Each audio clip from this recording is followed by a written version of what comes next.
উস্তাদের। উস্তাদের কদম বুঝি, মা বাবার কদম বুঝি না করলে আর কদম কার চুমাই দিবেন?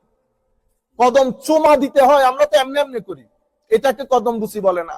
কদম বুঝি মানে কদমের মধ্যে চুমা দেওয়া। আপনারা বলবেন হুজুর মাথা ঝুঁকাইলে তো শিরিক হয়। মাথা ঝুঁকাইলে শিরিক হয় না। আমি আপনাদেরকে কালকে কি বলেছিলাম?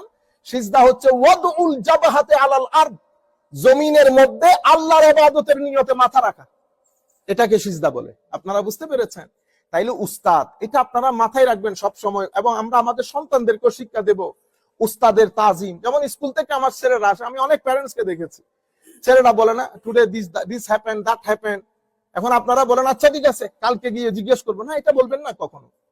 বলবেন শিক্ষক অলওয়েজ রাইট। যখন দেখবেন কোনো অসুবিধা, সেটা আপনি নিজে নিজে আপনার ছেলে সন্তানদেরকে না জানিয়ে স্কুলে গিয়ে যা করার করবেন, কিন্তু সন্তানরা যেন জানতে না পারে। কারণ আপনার সন্তানে যে প্রত্যেকদিন স্কুলে যাচ্ছে, গ্রেড 2 গ্রেড 3 অনেক কিছু শিখতেছে না। এই ছেলে ডাক্তার হয়ে গেছে একদিন, আপনি করছেন? সে কিন্তু স্কুলে টিচাররা দিনকে রাত, রাতকে দিন করেছে না। আমরা জিনিসগুলা ভুলে যাই, আমি বুঝি না কেন 2 সেকেন্ডের মধ্যে উল্টে যায়। আপনি উস্তাদের সাথে উল্টাবেন, অমুকের সাথে উল্টাবেন, আপনার সন্তান মানুষ হতে পারবে না। সন্তানদেরকে মানুষ করেন, তাদের পর অনেকের দোয়া লাগে। শুধু ব্রেন দিয়ে কিছু হয় না। শুধু ব্রেন দিয়ে যদি কিছু হয়, আমাদের পক্ষে আজকে এত এই অবস্থানে আসা সম্ভব হইতো না। আমরা তো ভালো ছাত্র না, ভালো আলেমও না। মানুষের দোয়া লাগে, মা বাবার দোয়া লাগে।